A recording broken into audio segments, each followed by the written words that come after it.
When you're a parent, you never lay in bed saying, oh, please give me a child with a disability. Please let that happen. To be able to breathe, to be able to sit down and not worry if you're going to have to jump up to go save your child from putting his head through the wall. Those are things that money can't buy. Money cannot buy that. Those years were hard, but now they're better. I guess want to emphasize that I owe my life to this plan.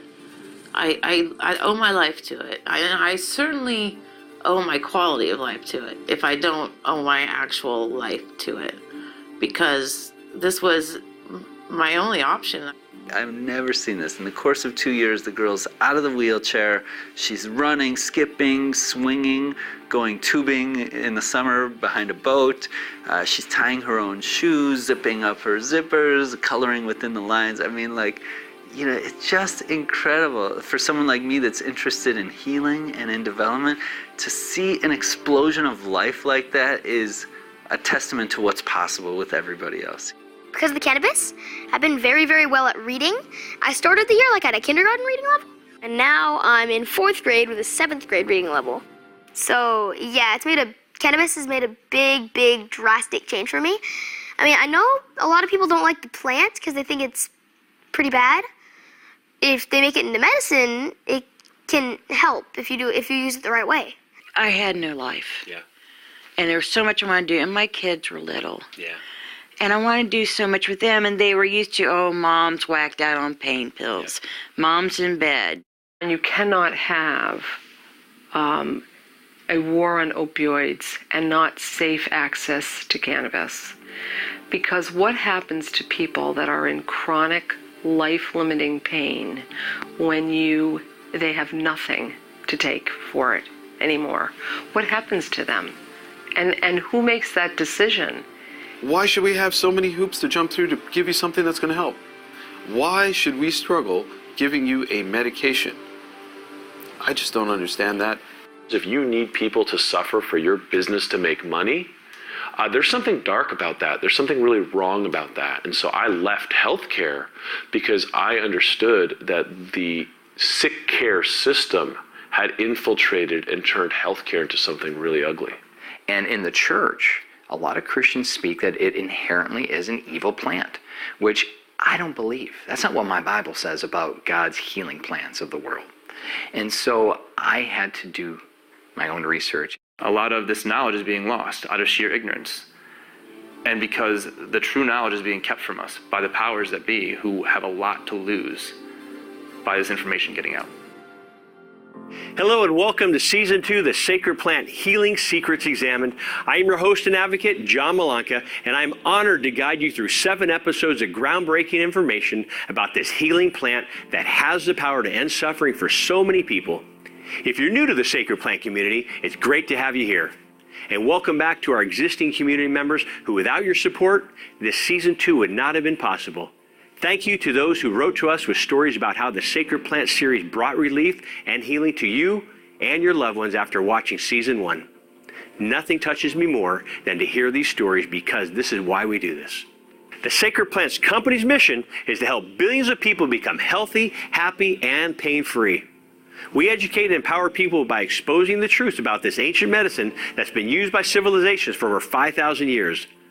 But tragically, the gifts of this amazing plant have been covered up by greed and corruption, and there's been a hidden political agenda to discredit plant medicine. The Sacred Plant has been particularly demonized because it's one of the most powerful plant medicines, and it threatens the billion-dollar pharmaceutical industry. For those of you who are new to the community, the Sacred Plant is cannabis sativa, also known as medical cannabis. As you watch this breakthrough series, you'll discover that cannabis works miracles on many conditions, including cancer, chronic pain, autism, autoimmune diseases, and much more. Many of these diseases are normally treated with expensive pharmaceuticals that have devastating side effects. Now let's hear from some of our experts about why the cannabis plant is so healing, but also feared and misunderstood. How did the stigma and misconceptions about this plant come about? John Easterling, known as Amazon John for his work with indigenous plants, is married to singer, actress and 4-time Grammy Award winner Olivia Newton-John. Olivia has credited cannabis for helping her treat a recurrence of her breast cancer. We'll hear more about Olivia's experience with the sacred plant in episode 4. So as a plant medicine guy, I was very eager to, engage in cannabis specifically as a plant medicine like all the other ones I've been dealing with for several decades, and really looking at that, and I began growing some for my personal use and researching that, and that has really evolved. This is an extraordinarily important plant, and as a plant, I think it's important for people to really look at it as what it is. It's a plant. It grows out of the ground, just like another 100,000 species of plants growing naturally in our world, and yet the history of cannabis is really interesting. I mean, we've had a relationship with plants. Humans have had a relationship with plants since the beginning of time. Since we came out of caves, we're dependent on plants. We're dependent on plants for food, for medicine, for shelter. So we've always had this relationship. We breathe in oxygen and we breathe out carbon dioxide. The plants take in the carbon dioxide and give us back oxygen. So that's an extraordinary part of that relationship. Now the relationship with cannabis goes back to the first recorded use, back to like 1500 BC in China, in their pharmacopoeia, they're mentioning cannabis. So if you look at Central Asia, where cannabis looks like it actually originated, everywhere mankind has moved, he's taken cannabis with him. This is one of the plants that he's taken all over the world. So we've had a continuous relationship with cannabis for thousands of years until recently. It's been, temporarily interrupted for about the past 100 years. But when you think about it, that seems so absurd to me. It's so primitive. Even as a caveman, if I come out of my cave, I've got access to the whole plant kingdom. And now the idea that we're taking one plant and kind of restricted its use, it just seems a little bit absurd. So I'm so happy now that we're reestablishing and re-engaging our relationship with this plant, because it has so many benefits that have been recognized for a long, long time. I think that cannabis is one of the most potent medicinal drugs out there, and it's sacred in the context of its ability to heal you physically and heal you psychologically. And so there's definitions that people in the herbal and entheogen world would hold because of classifications that come. I think that cannabis has tremendous value, and it's sacred in that context. I think that access to cannabis as the sacred plant is something that is a birthright of humans. Which is to say that natural medicine should be accessible, but cannabis is sort of the queen of herbal medicines.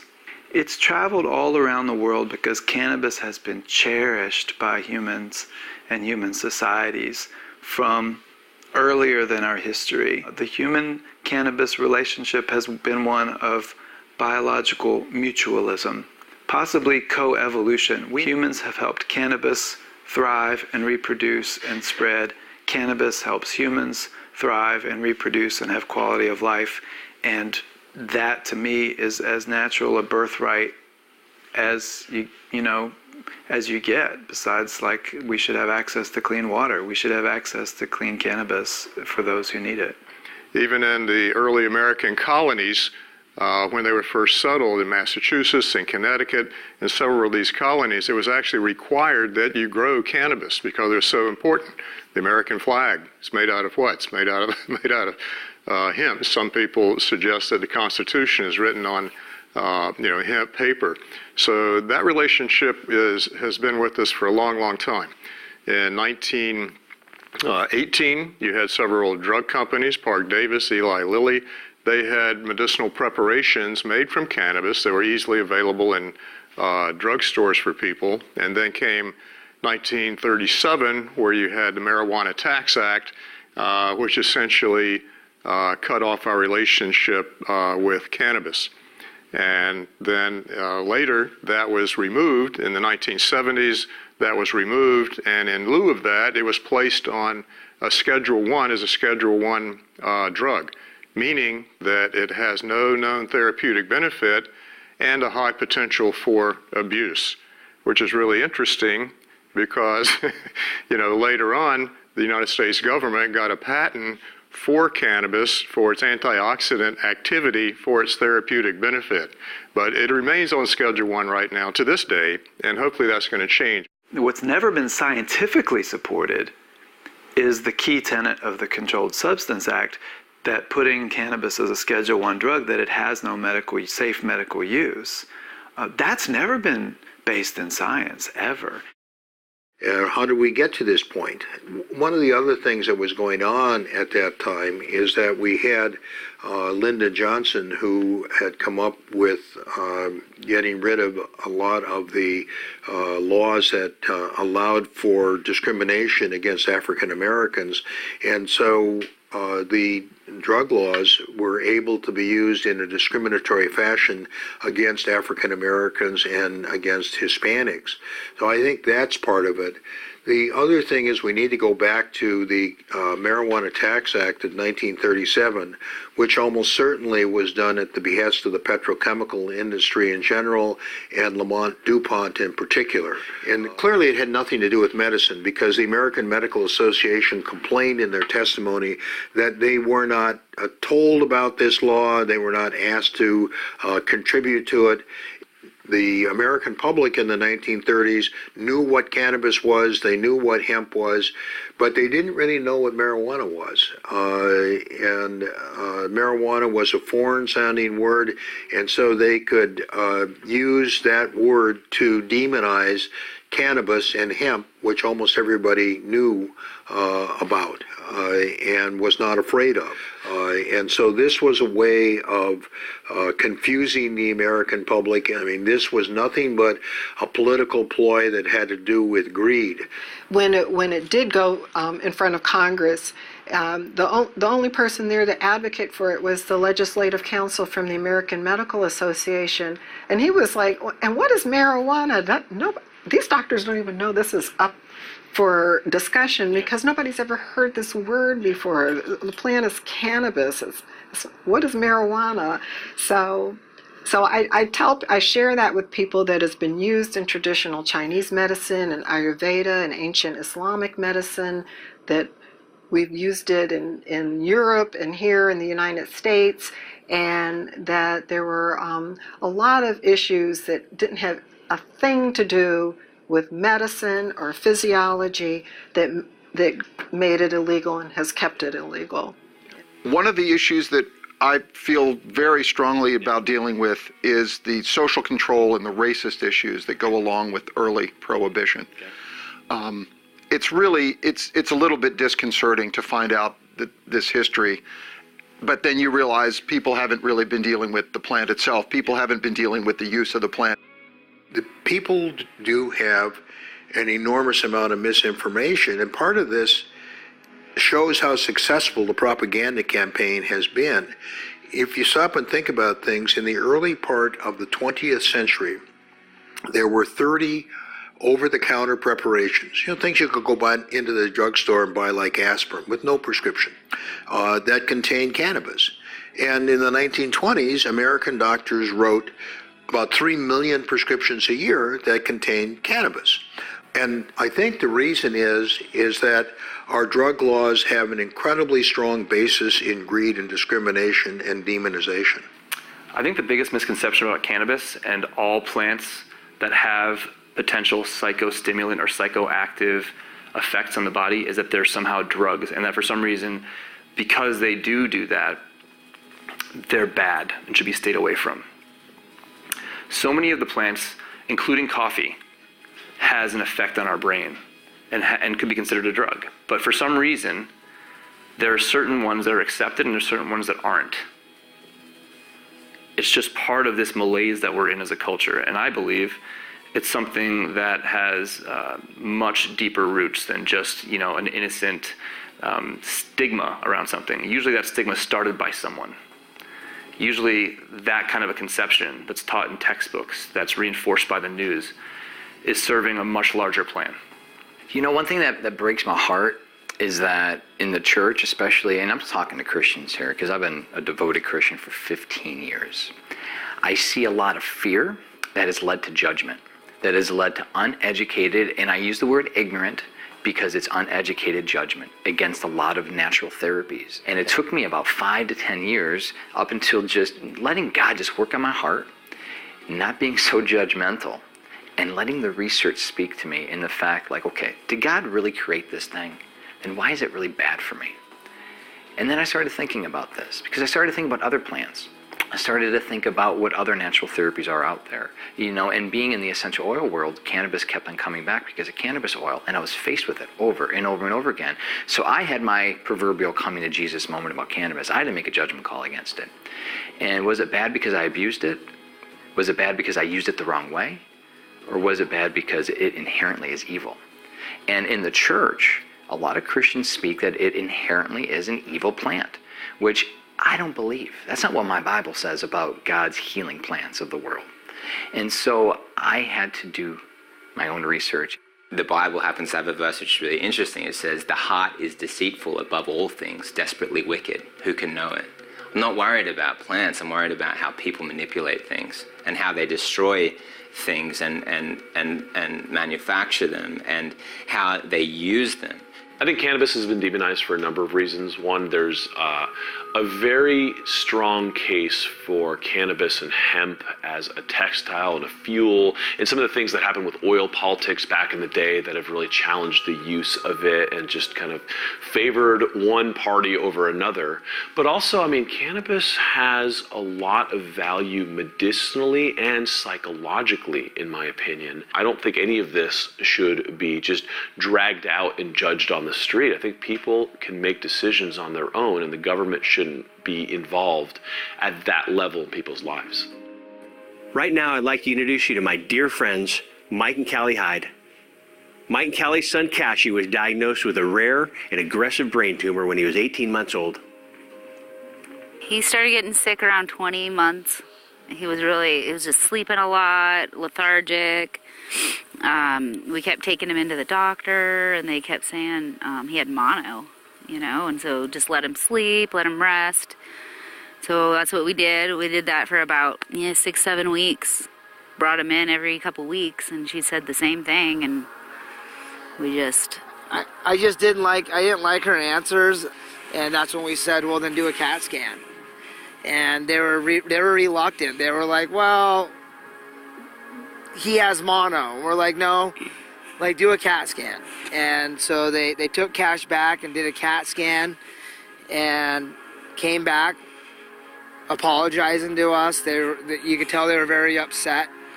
And they were like... She was like, I'm so sorry. She said it like 4 times. I'm so sorry. And we're like, what? Like, get to the point.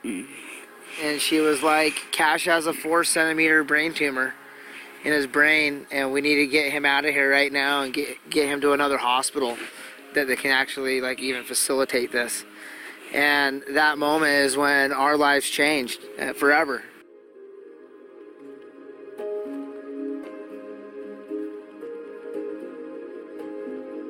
Looking back on it now, it seems like a dream, a nightmare. But did that really even happen? You know, and that's when life changed. That's when they told us that he had a PNET brain tumor as part of the blue cell cancer group, highly rare and malignant. We started the low dose chemo. Cashy went blind because the tumor was just causing so much pressure on his optic nerve that he couldn't even see. And because it grew after they removed the 10%, it grew back the 10% plus another like centimeter. And that's when we started the chemotherapy with him 2 weeks after the surgery.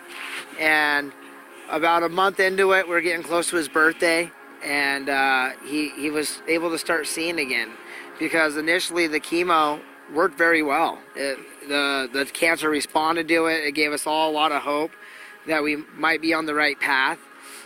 As they started giving him his nausea and pain drugs, fentanyl fentanyl is so scary on a little kid because it stops your respiratory system if you have too much. And I felt like Doogie Howser because I was sitting there just watching all these doctors, watching all these nurses, writing everything down, what doses he's getting, and we were charting everything, and we had this whole book of literally his whole first year of cancer, and there was several times where they'd give him fentanyl and he would die, and he would code blue, and they have to come in and resuscitate him, and that's when we decided to get him his medical cannabis card. When we first got there, I asked doctors, because I was already looking into medical cannabis for other cancer patients, or I'm saying, well, hey, have you guys heard of this? And the answers you would get back were, you're talking about something federally illegal, we're federally funded, we can't have this conversation. Like, this is what we know. And I was like, well, what about all this research? And they're like, we don't know what you're talking about. And it was very troubling. I said, God, is there anything you guys can do for Cash? I mean, he's really sick.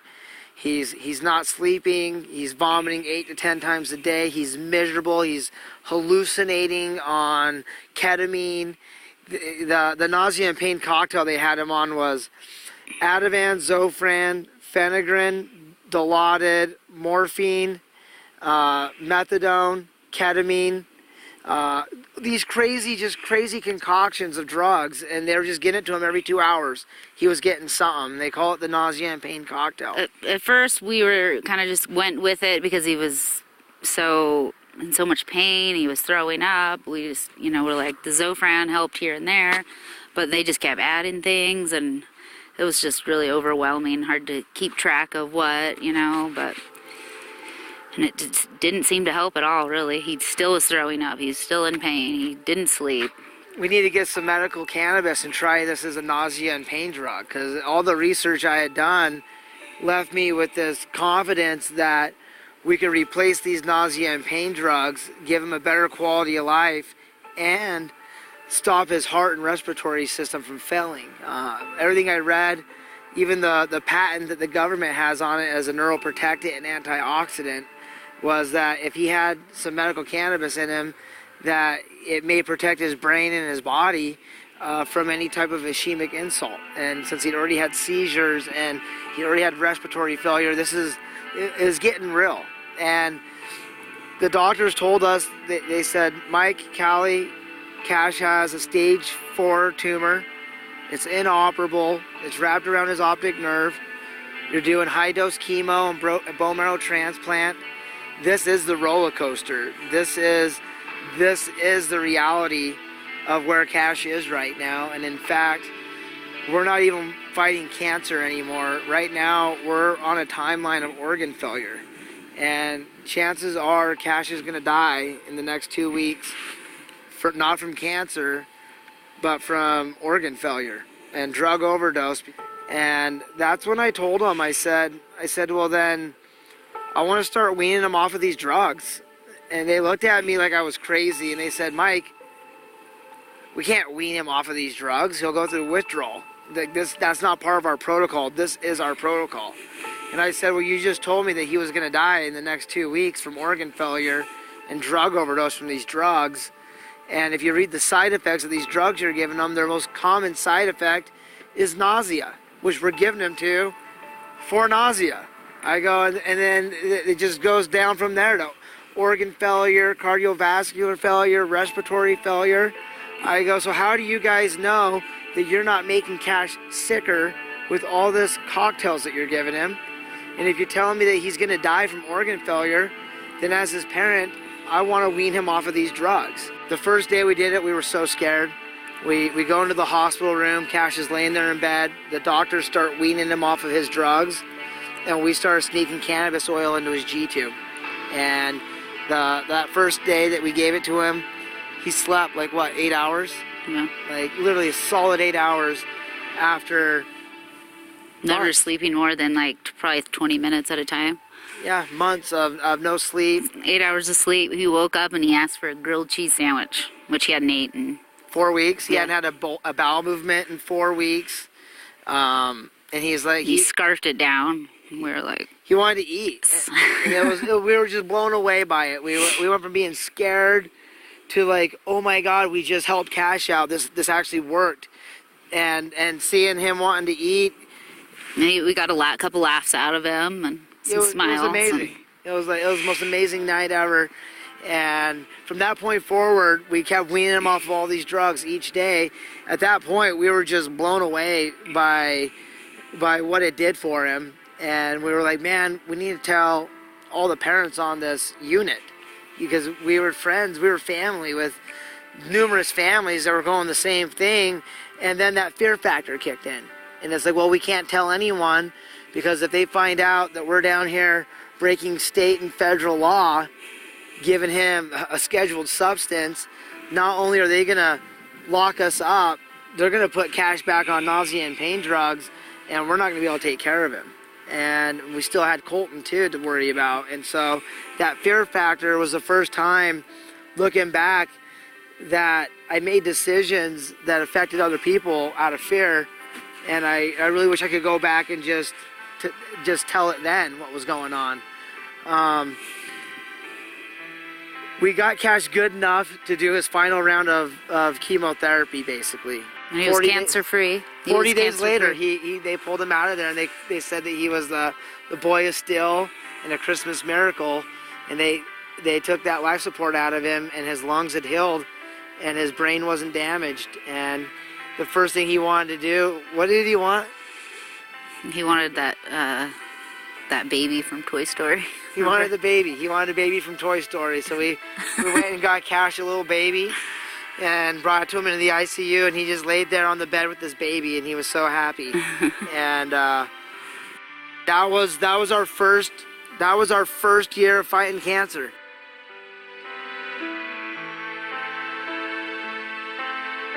You just heard the first part of Cash Hyde's story. In episode 4, we will focus on cancer, and Mike and Callie will share with you the rest of their journey with Cash. Unfortunately, Cash's battle with cancer was not over yet. As your host, I want to take a minute to check in and ask you if you're enjoying this first episode so far. I hope you're learning a lot of vital information and are excited to watch our next 6 episodes. Do you know someone who would benefit from this series? Are there people in your life that come to mind who are suffering right now, who need encouragement and a breakthrough in their quality of life? Please share this series with everyone you care about on Facebook and social media by clicking the links below. Your support will make a huge impact on how many people we touch and ultimately how many lives are saved and improved. Thanks in advance for clicking the links below to share this information with those you care about most. But not enough people are aware of the healing powers of this plant. Too many of us have bought into the stigma and misinformation campaigns started by our government in the 1930s. That's why we at the Sacred Plant have dedicated this up-to-date, life-changing series, which we share for free. This is a continuation of Season 1, which has been seen by nearly 500,000 people in over 190 countries. As many of you requested, we've also designed this season to give more detailed guidance on how to find and use this medicine properly. In Season 1, we talked about the politically motivated campaign behind discrediting cannabis as a medicine and placing it in the Schedule I category as a controlled substance. As John Easterling pointed out, the United States government put cannabis in Schedule I, but also filed a patent on the plant's medicinal properties. How can that be? Let's revisit a scene from Season 1 that shocked many people. Cancer patient Patricia Crone went to Washington, D.C. to uncover a copy of that patent. Here I am in Washington by the National Institutes of Health, NIH. More than 80 Nobel Prizes have gone to scientists doing research funded by this institute. And one of those scientists who worked right here and who got a Nobel Prize was Julius Axelrod, who specialized in neurotransmitters, in how cells talk to each other. And late in life, he participated in a study of cannabis that the government deemed to be so significant, so important, that it took out a patent on the findings. It says in its abstract that cannabinoids are found to have particular application as neuroprotectants in limiting neurological damage following ischemic insults such as stroke and trauma, or in the treatment of neurodegenerative diseases such as Alzheimer's disease, Parkinson's disease, and HIV dementia. And it has more about how it's good for people who have undergone cancer chemotherapy or radiation and other sources of oxidative stress. We have here, which seems, an official recognition by the US government that cannabis has medical uses. And at the same time, here's cannabis. You know, medically taken off of the U.S. Pharmacopoeia in 1942, kind of taken out of our history books as something that's illegal and bad. And just the act of allowing people to have this alternative decreases the use of these medications that are killing people.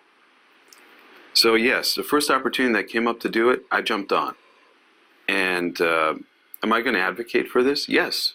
Am I going to go to the State House and talk? Yes. Am I going to find patients and find doctors and speak to them as well? Yes.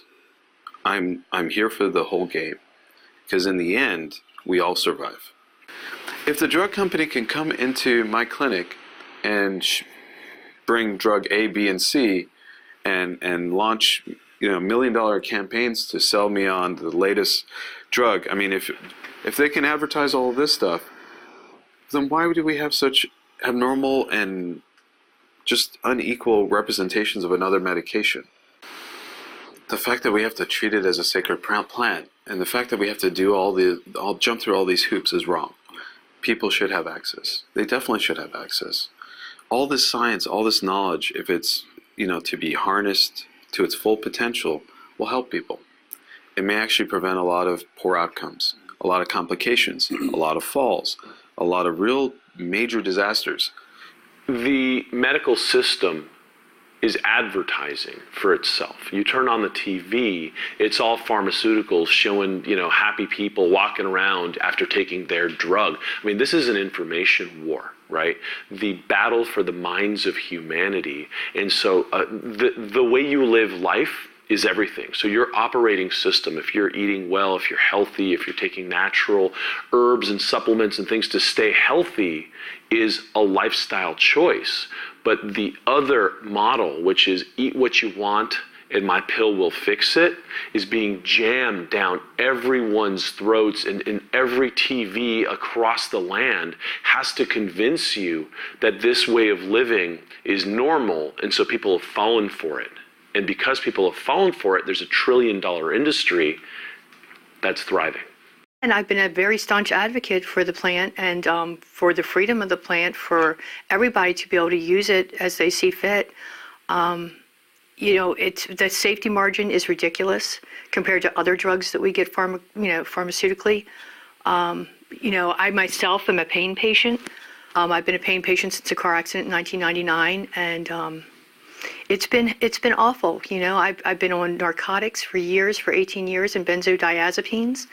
And it turns out that, you know, we find out now, I think since I've gotten off of them using cannabis and cannabis derivatives, that they're not supposed to mix the opioids and the benzodiazepines because, oh my God, they can be deadly. You know, it's this type of thing. It's kind of really disturbed me what's happened to the healthcare system in America, because it used to be a culture of we want to make people well. Now it's more like we want to keep people just sick enough so that they have to revolve in and out of the hospital, and you know they get their money for whether it's cancer treatment or whether it's treatment for another disease process. The pharmaceutical industry is a business, and so you know healthy living leads to healthy people, and they make their money off of disease. There's a business model built on working off people who are sick, and if you're chronically sick, it means you're a customer for life. It's a very paternalistic system where the doctor tells you what to do, and you go, you fill your prescription, and maybe you feel better, usually not. And so if you don't take your health into your own hands, you are dead. That's how dangerous it is to be told what to do and fall into this trap of this medical pharmaceutical complex. It's a $1 trillion industry. No one wants to kill the golden goose, even if it's leading to suffering and death. You're telling me a weed, a plant, that I could grow in my backyard, which if used properly, harvested properly, that has medicinal benefits, known to fight cancer, help seizures, help children with autism, ADHD, and chronic pain conditions, just to name a few, to take that away from me, how does that not burn the blood in your body? How does not just make that blood in your body just boil over with just anger and frustration that we have a system that's saying you can't do what you need to do to take care of your health?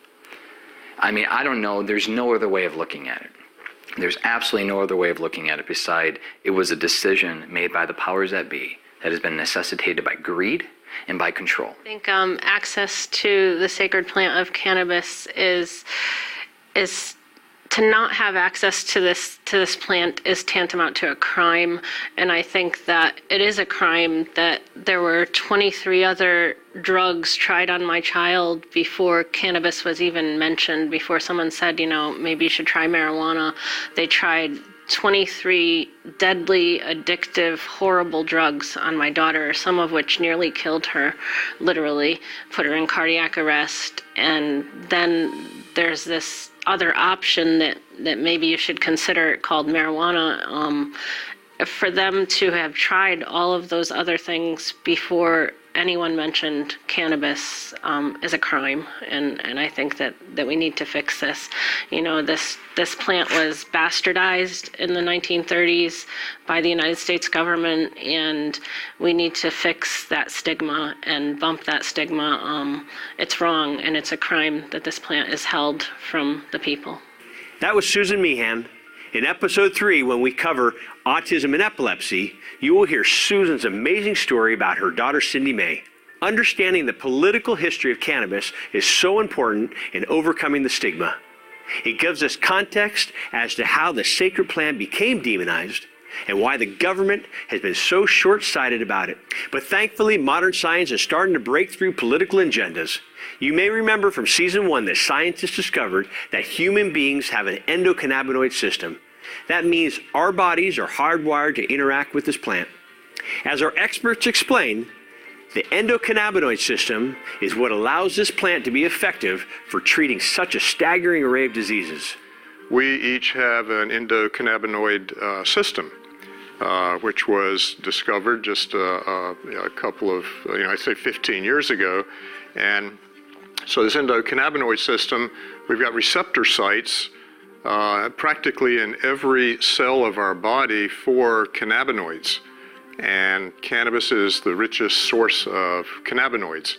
It's got over 144 known cannabinoids. I mean, the ones that are most known are like THC, CBD, but there's also CBG, CBN. I mean, 144 different cannabinoids in the cannabis plant. And also you have a full profile of terpenes in the cannabis plant. Now, what's important about the endocannabinoid system? The endocannabinoid system actually interfaces with our neurology, our metabolic processes, pretty much every function that we have in our body, the endocannabinoid system influences. So when we reestablish some of those connections to that endocannabinoid system, we actually feed the endocannabinoid system with the cannabis product. We're actually changing so many things in our physiology and the way we express ourselves. And I believe we have the ability to express ourselves at a much higher potential by using cannabis. One of the most fascinating slides that I saw was they put up the Chinese acupuncture body with all the acupuncture points, and they took the endocannabinoid system and they lit it up, and you have the CB1 and the CB2 receptors, and they're in different parts of your body. And what they did was they overlaid it on the acupressure points, and they just about matched. So the first use of pain was about 4,000 years ago by the Chinese of cannabis. There's an endocannabinoid system in the brain and an endocannabinoid system in the gut. And this is just basically recognizing something that's a part of what I believe is the creation narrative, which is that it was designed for the body, that it was designed to heal, that it was designed so there would be a natural synergy between those things, and that they're there for us to heal. And there's a scripture in the Bible that says the leaves of the trees are for the healing of the nations. And I can think of no other substance on the planet that exemplifies that than essential oils. And cannabis has essential oils in it. And cannabis has other properties in it that are very healing, that I believe God has given humanity.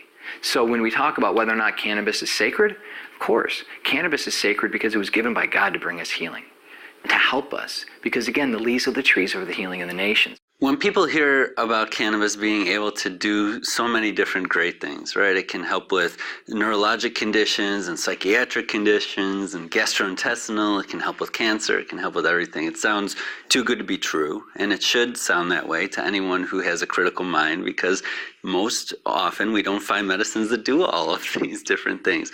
And so the reason that cannabis can is because its primary mechanism of action is interacting with our endocannabinoid system. So this is a physiologic system that we all have in our bodies that's always working from the time before we were born to our very last breath.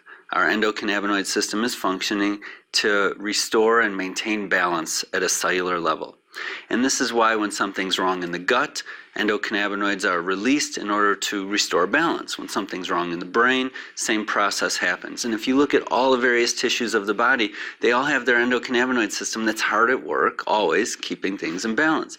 So this is why you take this plant that is very, especially THC, acts very similarly to our endocannabinoids, and we introduce it, it can augment that system, make it function and perform even better in its major role to restore balance. So that's why we can have so many different things respond to cannabis. But that's not the only mechanism of action of this plant.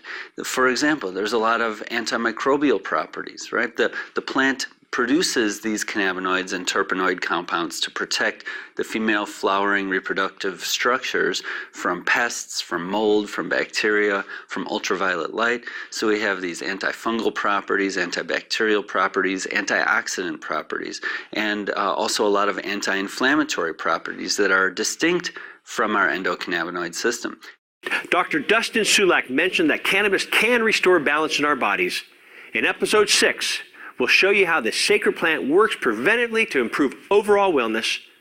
And in episode 5, we'll explain how the medical cannabis program works in Dr. Sulak's home state of Maine. Now let's hear more about the therapeutic compounds in the sacred plant called cannabinoids and terpenes. In order to properly use cannabis as a medicine, to understand which compounds work best for your body and your particular illness, it's also important to understand on how they all work together in what is known as the entourage effect.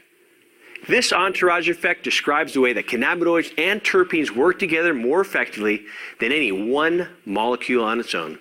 I mean, the world is abuzz with this new research now that, the doors have opened again, and the more it's researched, the more jaw-dropping, benefits we're seeing with cannabis.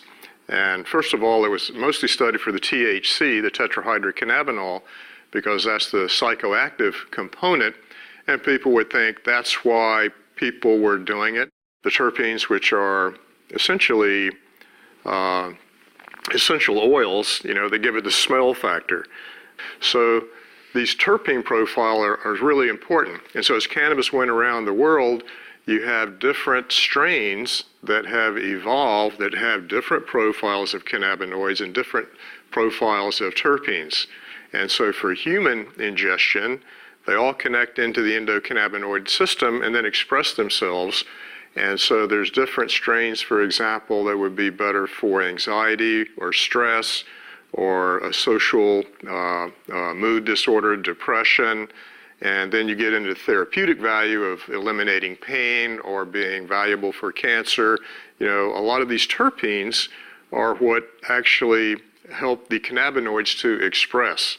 So the terpenes, I think, will be one of the next major areas of discussion and study. Now, a lot of it's really about the cannabinoids. This isn't just a single molecule, and that's why it's so different than a lot of what we're used to in medicine. We have one molecule, one mechanism of action. That's what's kind of required to get through the FDA drug approval process. Here we have the exact opposite, something that would be considered a dirty drug, meaning it hits so many different targets in the body. It's doing lots of things all at once, and it's got many, many applications in various realms of medicine. mostly the dirty drug is not appreciated in medicine because it tends to be dangerous.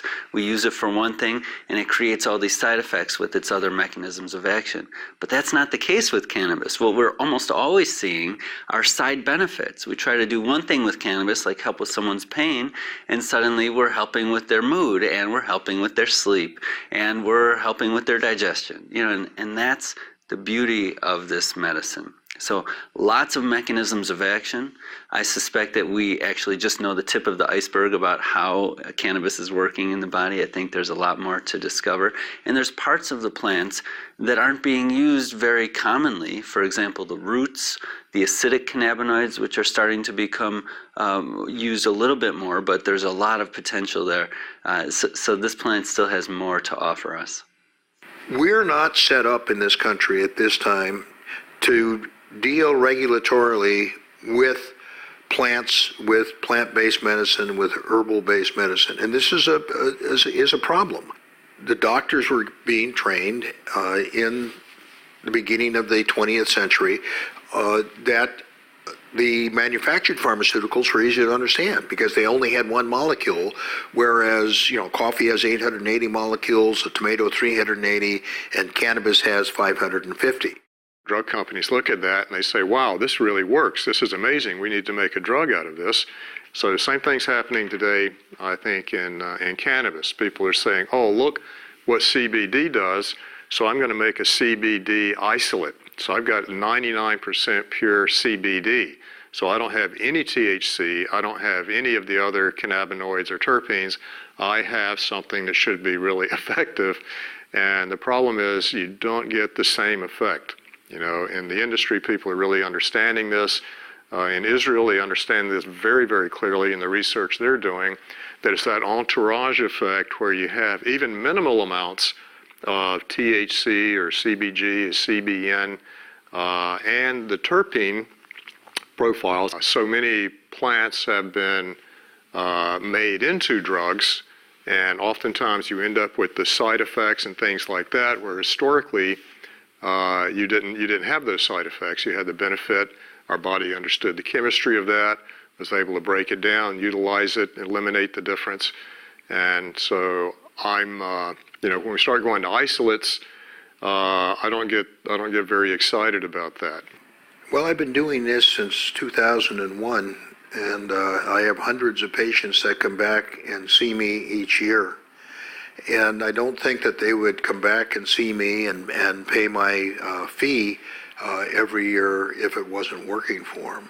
I think the other thing that's very convincing is the number of people who tell me that they have decreased their reliance on prescription medication and or have actually stopped taking some of their prescription medications. Most people who have pain have a 30 to 50% decrease in their opiate dose, and some patients are able to stop using opiates altogether. And of course, the other thing that we know about cannabis is that it is extremely useful in terms of intervening in the opioid epidemic that we're having. As Dr. David Bierman just mentioned, the opioid epidemic is destroying families all over this country. In episode 2, we'll look at the ways that cannabis can help reduce this epidemic, as it is already doing in some states. We have an incredible second season lined up for you. Let me give you an overview of what you can look forward to in the next 7 episodes.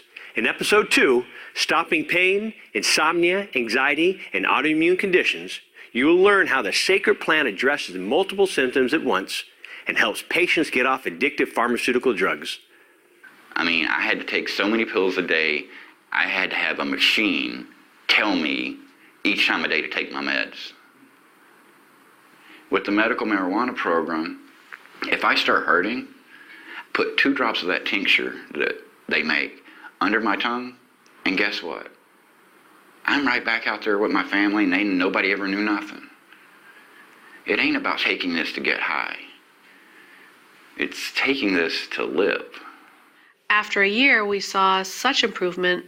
He was off all his pharmaceuticals that we started looking into this as just a lifestyle change. And instead of it being the last resort.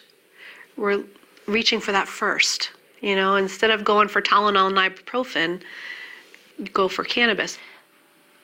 I don't understand why it's classified in the same category as heroin. I mean, people are dying left and right. I just buried my nephew 3 days ago because of heroin. And we've got to start using all of the tools that we have. And it's really time for it to change. In episode 3, Ending Suffering for Our Children, Autism, Seizures, and More, you will be amazed to see autistic and epileptic children experience miraculous improvements after Western medicine could not help them. About 10 days after starting his first dose of CBD only, he started speaking in about 6 to 7 word sentences. I was sitting in the bedroom and I'm folding laundry, and he comes in with a laundry basket and he steps in it and then he puts it on his head and he said, "Look, Mom, I'm an astronaut in a rocket ship." And that was going from little language to like full sentences, and it was amazing. Because of the cannabis, I've been very, very well at reading. I started the year like at a kindergarten reading level, and now I'm in 4th grade with a 7th grade reading level. So yeah, cannabis has made a big, big, drastic change for me. The first time we tried THCA, it was almost a miracle. THCA stopped her myoclonics where nothing else had ever stopped her myoclonics. She literally had over 1,000 myoclonic jerks an hour. And this THCA nearly instantly stopped Cindy May's myoclonic jerks, which was a miracle in itself. We're standing here with our back to our kid playing, and 3 years ago, we didn't know if we'd ever be able to do that. We didn't know if he would be able to walk without us having to hover right over him, or learn or go to school or do anything. And now he can come out here and run and play like he wants to.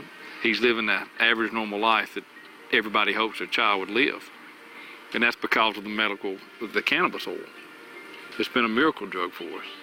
In episode 4, Treating Cancer Part 2, we'll go deeper into the cancer and cannabis connection. We'll even continue the journey from our first season to show you how the sacred plant works against cancer. So I don't like taking prescription meds. I don't feel good on them. I know they're not good for you. And so I was willing to try it and anything at that point. And it worked. I think everyone should have the choice to use a plant, particularly if it's a sacred plant, and if there are wonderful benefits for it. I think you should have the opportunity to try it and find out for yourself. So even before starting chemotherapy, before seeing my oncologist, so I immediately started the cannabis. It got me through 10 months of chemo. I was able to participate in Christmas with my kids, New Year's, Easter, my birthday. In episode 5, Accessing the Sacred Plant, the Unjust Laws, and How to Navigate Them, I will show you how the medicine is grown and processed and what to do if you live in an illegal state. You'll meet patients who fought for legal access and won. We really want to keep compassion in the use of marijuana in Massachusetts. And so we're trying to change. Part of the stigma is not only with cannabis, but part of the stigma is that people actually do suffer. And in 2018, why do people suffer? There's no reason for it. We know how to quell suffering. I think what people have to understand that at the core of the medical cannabis movement, at the core, is the fact that there are not mainstream medications that work for us. If there was a medication that would work for my condition, I would not have been doing this for the last 16 years, right? That started our journey on activism, and she got active, and we've been saying for however many years it's been now, that the main point we've been trying to make for all these years is this is medicine. This plant is medicine. This is a miracle plant. In episode 6, Extending the Quality and Quantity of Life for Us and Our Beloved Pets, we will explore how the sacred plant works for wellness and prevention, and we will show you the benefits of cannabis for seniors and for treating your pets. And when I was in Illinois, a big thing that we had was called aging in place. That seniors don't want to go to nursing homes. They want to age in place. And cannabis is something that can allow you to do that. It can allow you to sleep. It can allow you to eat. It can allow you to be pain-free. You can successfully age in place. And I see my life as a mitzvah to help people do that. And with this particular disorder, it isn't something that he's just going to get over, that it could be triggered at any time. So what really spoke to us with cannabis is if it were a reliable, something that we could use to actually soften the reaction of those nerves. 6 months of... Well, he had 7 grand mal seizures in the first 4 months before we put him on the CBD and THC. And we kept a log after that, and within 4 months, they had stopped completely. In episode 7, treating PTSD, selecting your medicine, dosage, and a qualified doctor, we will look at the incredible way that the Sacred Plant helps veterans and trauma victims with PTSD. We'll also explain how to find a cannabis doctor and walk you through the process of buying medicine at a dispensary. It does relieve it. It relieves all the pain, suffering. I notice marijuana more for nightmares. Last week I was in Vietnam. It must have been all night. It had to have been all night. And it's hard to put up with. It is hard to put up with. Can't get rid of it. So I might meet with you and say, what are you treating? Here's what, and nurses we can't suggest, we can't recommend. I can say, well, here's what I use, and then I can bring you to a bud tender who will then walk through. So a patient might say, I hate the taste of such and such, and they'll say, well, we have this other tincture that's maybe an alcohol base, but that's where the magic happens, is back here at the Bud Bar. And as you may remember from season 1, the reason that my wife Corinne and I founded our nonprofit organization, United Patients Group, was because of a similar experience we had with our own family. In season 1, we shared the story of Corinne's dad, Stan Rutner, who was in hospice and given weeks to live. When Corinne and I decided to give him cannabis as a palliative measure, it unexpectedly saved his life. And almost 8 years later, Stan continues to live cancer-free. But this past year, unfortunately, cancer struck our own family again, and it was with my wife Corinne, as she was diagnosed with stage 4 pancreatic cancer. We haven't looked back. It's been wonderful. Doing season 1, when we first started doing season 1, Corinne wasn't sick, and she got sick. She was diagnosed June 29th. The 7-part docuseries had already aired, and that was actually the very first night we did the live Q&A show. And we found out about 2 hours before that show that Corinne had a 4-centimeter mass in her pancreas. And I remember we were at our office planning on our anniversary as well as my birthday. And the phone rang, and it was our doctor. And we just thought, the stomach issues was an ulcer or something like that, because we were on top of our health. And our doctor said, guys, you have a 4-centimeter mass in your pancreas. And I remember just the look on each other's face was like, oh my God, what does that mean? And so they said it's pancreatic cancer. And I just felt, just the world just drop on us. That was June 29th, and I didn't stop. There wasn't a day that I didn't stop. June 29th to October 19th. Trying to get, beat this bloody disease. We used a lot of modalities. We did use cannabis. We did a lot of, we did not go the chemoradiation route. We did get opinions from Stanford, UCSF, Marin General. We worked with a lot of integrative oncologists, different modalities,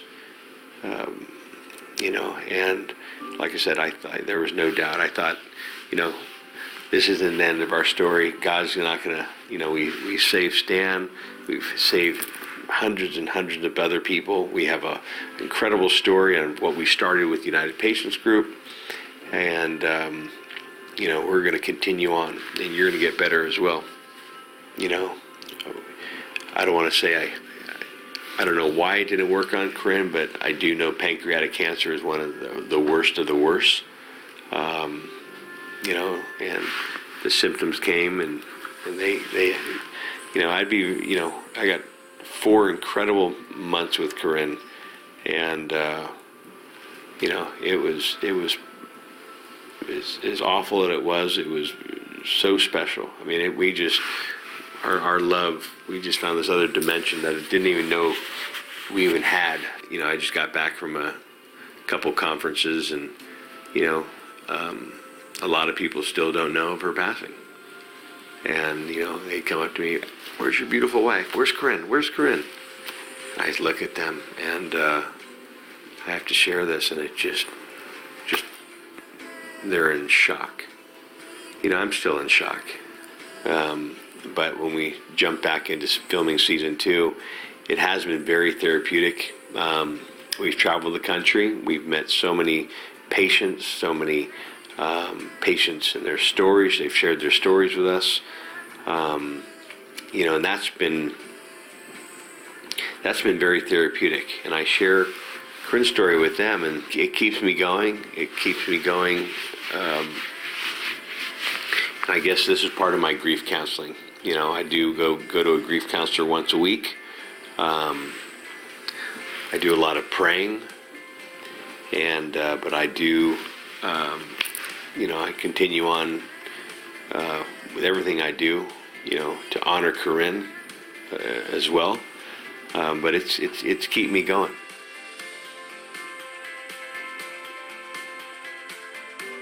I could share everything that we've done, and I don't know if you guys know, and Ron, you're talking about your mother-in-law. I just lost my wife to pancreatic cancer, so it's tough that we've spent 8 years saving people's lives. My father-in-law is still alive, and I couldn't save my wife's life. So I'm doing this as therapy for me, keeping her name out in the public and keeping her alive. So what a beautiful way to honor your wife. And tomorrow is 5 months of her passing, so it's tough. So you talking about lung cancer, which is part of my family, my father-in-law, how United Patients Group has started. You talking about your mother-in-law with pancreatic, and faith is what's kept me going, and I've had a lot of discussions with God. But for you guys to come in here and share your stories, it doesn't. There's no prejudice on what happens to any of us. We just had a mother in here that had 2 children that were. One had a stroke, I believe, at birth, and the other one has, constant seizures, and she has her hands filled. I mean, it's like, what did she do to deserve this? What did we all do? So, I think when you tell your story, it's moments like this where I realize I'm not crazy. No, you're not. We've all been there. You're not crazy. alone. You're not alone. Right. And I'm not alone. Yeah. And the fact that you can come back after this time and still find the strength is a testament to how strong what's happening is going on. Absolutely. Forgive me with these tears. Hey, I cry every day. Corinne and I cried every day with all the patients we worked with daily. Really? From around the world. But the one thing I do like is that, I will always have the 2 of us on tape with the Sacred Plant in season 1. And that's something. It took me a while. I didn't listen to it, but I listened to it after she passed, and I watched all the episodes of the 2 of us, and to see her interacting with me, to see her talking, it was a gift. It really was a gift. Manny Goldman is the founder of the Sacred Plant Company. He's created a valuable platform for educating people about the healing properties of cannabis. It's been a privilege and pleasure to work with Manny on both season 1 and season 2 of the Sacred Plant. I became interested in educating people about the Sacred Plant when I actually gained the knowledge. So I was completely ignorant about it. I just judged it for what I've heard all my whole life, right? Pot smokers, weed, this. And I just didn't give it much attention. I was like, oh, that's recreational. You want to get high, that's your business, but I'm not interested.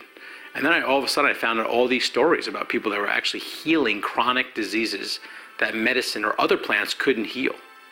And then I started hearing all these things about patents from the U.S. government, and it's Schedule 1 and other with meth and heroin and also. So I'm like, oh my God.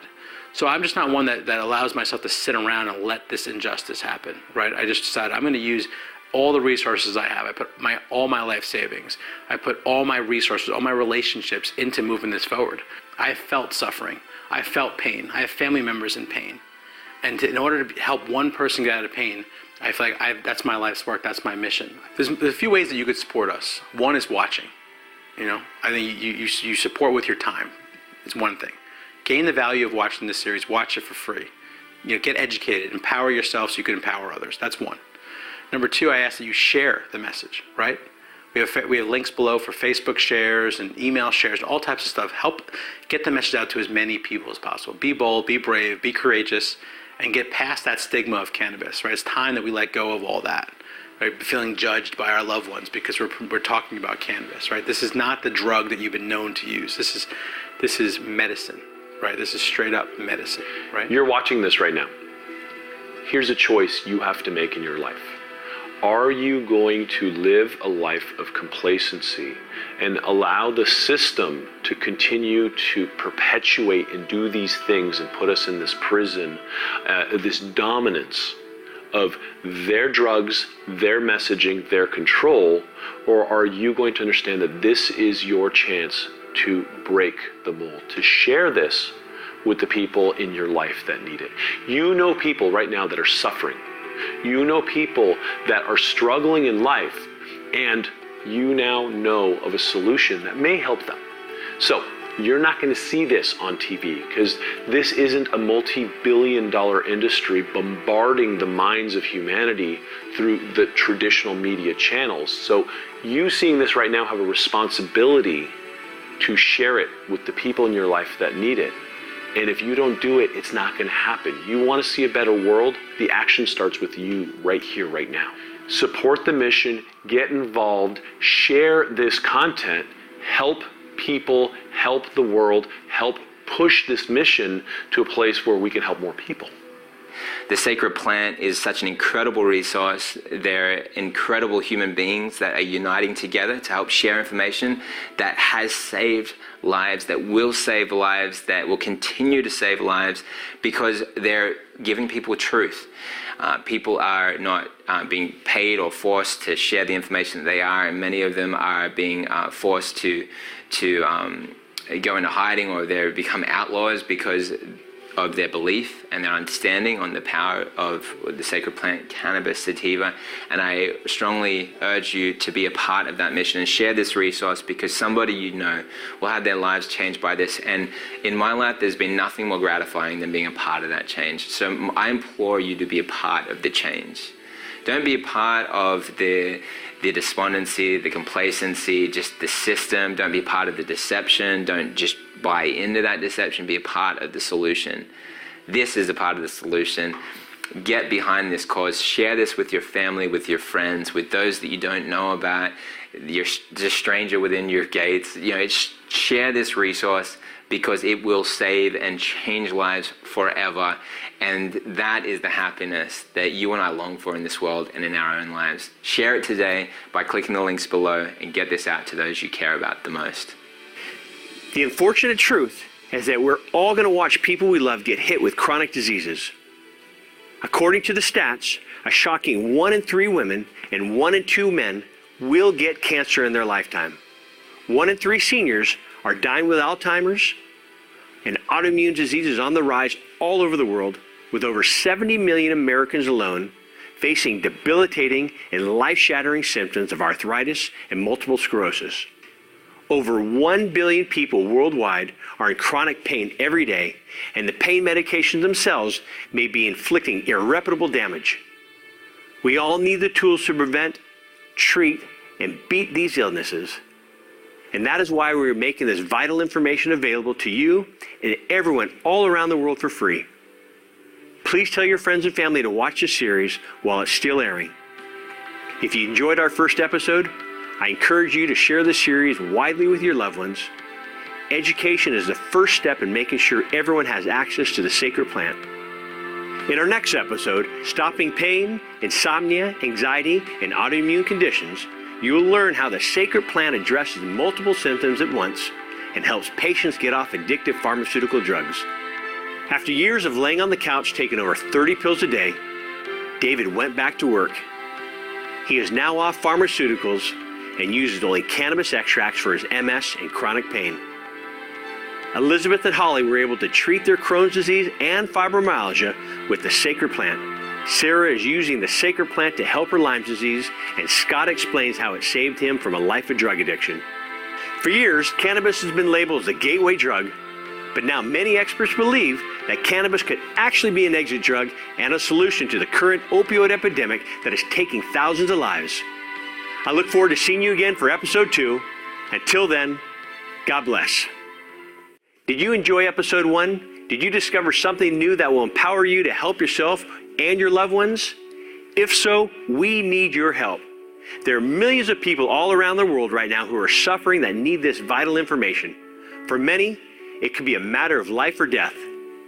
So please spread the word by sharing this series on Facebook and other social media sites by clicking the links below. Your support will make a massive impact in how many people we reach and ultimately how many lives are saved and improved. I thank you in advance for clicking the links below to help educate and empower more people. This information has made a positive impact in my life, and I know it can for you too. This is John Malanka, your host and friend. We'll see you soon.